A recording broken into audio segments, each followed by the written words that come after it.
ಸಂಸ್ಥೆ ಚುನಾವಣೆಗೆ count down ಶುರುವಾಗಿದೆ. ಸೊ ಹಾಗಾಗಿ ಜೆಡಿಎಸ್ ಗ್ರೌಂಡ್ ವರ್ಕ್ ಅನ್ನ ಮಾಡೋದಕ್ಕೆ ಆರಂಭ ಮಾಡಿದೆ. ಜಿಬಿಎ ಮತ್ತೆ ಜಿಲ್ಲಾ ಮತ್ತು ತಾಲೂಕು ಪಂಚಾಯಿತಿ ಚುನಾವಣೆಗೆ ಕಾರ್ಯಕರ್ತರು ಇದೀಗ ಸಜ್ಜಾಗಿದ್ದಾರೆ. ನೋಡಿ, ಸ್ಥಳೀಯ ಸಂಸ್ಥೆ ಚುನಾವಣೆಗೆ ನಡೆಸಬೇಕು ಅಂತ ಹೇಳಿ ಈಗಲಿಂದಲೇ ತಯಾರಿಯನ್ನ ಮಾಡ್ಕೊಳ್ತಾ ಇದ್ದಾರೆ ಜೆಡಿಎಸ್ನವರು. ಅದಕ್ಕೆ ಬೇಕಾದಂತಹ ಸಿದ್ಧತೆಗಳು, ಗ್ರೌಂಡ್ ವರ್ಕ್ ಗಳನ್ನ ಈಗಲಿಂದನೇ ಮಾಡ್ಕೊಳ್ತಾ ಇದ್ದಾರೆ. ಕಾಂಗ್ರೆಸ್ಗೆ ಟಕ್ಕರ್ ಕೊಡೋದಕ್ಕೆ ಜೆಡಿಎಸ್ ಭಾರಿ ತಯಾರಿಯನ್ನ ಕೂಡ ಮಾಡ್ಕೊಳ್ತಾ ಇದೆ. ಹಳೆ ಮೈಸೂರು ಭಾಗದಲ್ಲಿ ಒಕ್ಕಲಿಗ ಮತವನ್ನ ಸೆಳಿಬೇಕು ಅಂತ ಹೇಳಿ ಒಂದಷ್ಟು ತಯಾರಿಗಳನ್ನ ಕೂಡ ಮಾಡಿಕೊಳ್ಳಲಾಗಿದೆ. ಇನ್ನು ಉತ್ತರ ಕರ್ನಾಟಕ ಭಾಗಕ್ಕೂ ಕೂಡ ಎಚ್.ಡಿ. ಕುಮಾರಸ್ವಾಮಿ ಅವರು ಲಗ್ಗೆ ಇಟ್ಟಿದ್ದಾರೆ. ತಮ್ಮ ಪಕ್ಷವನ್ನ ಅಲ್ಲೂ ಕೂಡ ಉಳಿಸಿ ಬೆಳೆಸಬೇಕು ಅನ್ನುವಂತಹ ಪ್ರಯತ್ನಗಳು ಈಗಿನಿಂದಲೇ ಆಗ್ತಾ ಇದೆ. ಜೆಡಿಎಸ್ ಮಹಿಳಾ ಘಟಕಕ್ಕೆ ನೂರಾರು ಮಹಿಳೆಯರ ಸೇರ್ಪಡೆ ಕೂಡ ಇಲ್ಲಿ ಆಗ್ತಾ ಇದೆ. ಮಹಿಳೆಯರಿಗೆ ಹೆಚ್ಚಿನ ಆದ್ಯತೆಯನ್ನ ನೀಡಬೇಕು ಅಂತ ಹೇಳಿ ತಯಾರಿಗಳನ್ನ ಕೂಡ ಇಲ್ಲಿ ಮಾಡಿಕೊಳ್ಳಲಾಗಿದೆ.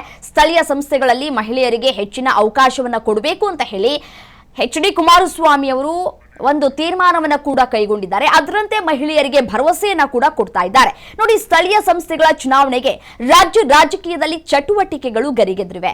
ಜೆಡಿಎಸ್ ಈಗಾಗಲೇ ಗ್ರೌಂಡ್ ವರ್ಕ್ ಅನ್ನ ಆರಂಭ ಮಾಡಿಕೊಂಡಿದೆ.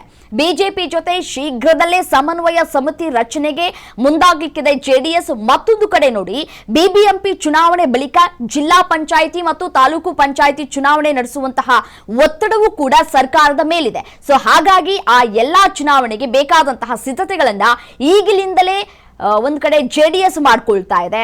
ನೋಡಿ, ರಾಜ್ಯಸಭೆ ವಿಧಾನ ಪರಿಷತ್ ಚುನಾವಣೆಗಳು ಮುಗಿದ ಹಿನ್ನೆಲೆಯಲ್ಲಿ ಮುಂಬರುವಂತಹ ಸ್ಥಳೀಯ ಸಂಸ್ಥೆಗಳ ಚುನಾವಣೆ ಹಿನ್ನೆಲೆಯಲ್ಲಿ ಜೆಡಿಎಸ್ ಕಳೆದ 2-3 ತಿಂಗಳಿನಿಂದಲೇ ಪಕ್ಷ ಸಂಘಟನೆ ಹಾಗೂ ಚುನಾವಣಾ ಸಿದ್ಧತೆ ಕಾರ್ಯವನ್ನ ಆರಂಭ ಮಾಡಿದೆ. ಎಲ್ಲಿ ನೋಡಿದ್ರೂ ಕೂಡ ನಿಖಿಲ್ ಕುಮಾರಸ್ವಾಮಿ ಅವರು ಈಗಾಗಲೇ ಬಿರುಸಿನ ಚಟುವಟಿಕೆಯನ್ನ ಶುರು ಮಾಡಿದ್ದಾರೆ. ಮತ್ತೆ ಅಲ್ಲಿ ಇರುವಂತಹ ಸ್ಥಳೀಯರನ್ನ ಮನವೊಲಿಸುವಂತಹ ಕೆಲಸವನ್ನ ಕೂಡ ಮಾಡ್ಕೊಂಡು ಬಂದಿದ್ದಾರೆ. ಸೊ ಈಗ ಕೇಂದ್ರ ಹಾಗೂ ಜೆಡಿಎಸ್ ರಾಜ್ಯಾಧ್ಯಕ್ಷ ಎಚ್.ಡಿ. ಕುಮಾರಸ್ವಾಮಿ ಅವರು ಮಾಹಿತಿಯನ್ನ ಕೂಡ ಹಂಚಿಕೊಂಡಿದ್ದಾರೆ.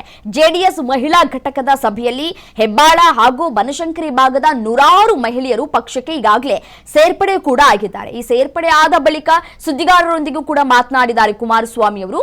ಇದು ಇಂದಿನಿಂದ ಆರಂಭವಾದ ಕೆಲಸವಲ್ಲ, ಕಳೆದ ಕೆಲವು ತಿಂಗಳುಗಳಿಂದಲೂ ಕೂಡ ನಿರಂತರವಾಗಿ ಪಕ್ಷ ಸಂಘಟನೆಯನ್ನ ಕೆಲಸ ಮಾಡ್ಕೊಳ್ತಾ ಬರ್ತಾ ಇದ್ದೇವೆ.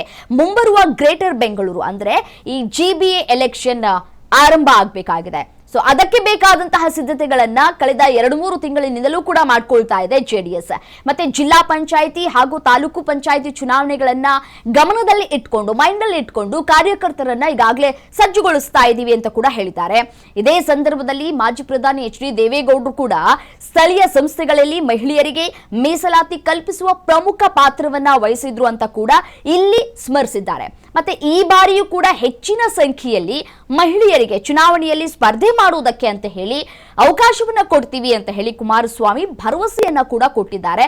ಸೊ ಹಾಗಾಗಿ ಕಳೆದ 2-3 ತಿಂಗಳುಗಳಿಂದಲೂ ಕೂಡ ಈ ಎಲ್ಲಾ ಭಾಗಕ್ಕೂ ಕೂಡ ತೆರಳಿ ಪಕ್ಷ ಸಂಘಟನೆಯನ್ನ ಮಾಡಿಕೊಳ್ಳುವಲ್ಲಿ ಕುಮಾರಸ್ವಾಮಿ ಅವರು ಮತ್ತೆ ನಿಖಿಲ್ ಕುಮಾರಸ್ವಾಮಿ ಅವರು ಬಹಳ 2-3 ತಿಂಗಳುಗಳಿಂದಲೂ ಕೂಡ ಗ್ರೌಂಡ್ ರಿಪೋರ್ಟ್ ಅನ್ನ ಕೂಡ ರೆಡಿ ಮಾಡಿದ್ದಾರೆ. ಈಗಾಗಲೇ ಗ್ರೌಂಡ್ ರಿಪೋರ್ಟ್ ಯಾವ ರೀತಿಯಾಗಿ ಇರುತ್ತೆ ಅಂತ ನಾವು ನೋಡ್ತಾ ಹೋಗೋದಾದ್ರೆ, ಚುನಾವಣೆಗಳು ನಡಿಬೇಕು, ಆ ಚುನಾವಣೆಯ ನಂತರ ರಿಸಲ್ಟ್ ಬರುತ್ತಲ್ಲ, ಆಗ ಗೊತ್ತಾಗುತ್ತೆ ಪಕ್ಷ ಸಂಘಟನೆಯನ್ನ ಯಾವ ಮಟ್ಟಕ್ಕೆ ಮಾಡಿದ್ದಾರೆ.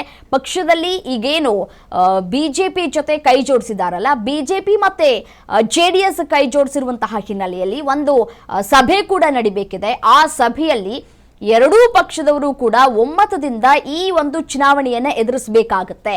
ಇನ್ ಕೇಸ್ ಏನಾದ್ರೂ ನಾ ಮುಂದೆ ನೀ ಹಿಂದೆ ಅಂತ ಏನಾದ್ರೂ ಹೋದ್ರೆ ಅಲ್ಲಿಗೆ ಸಾಕಷ್ಟು ಹೊಡೆತ ಬೀಳುವಂತಹ ಸಾಧ್ಯತೆಗಳು ಕೂಡ ದಟ್ಟವಾಗಿದೆ.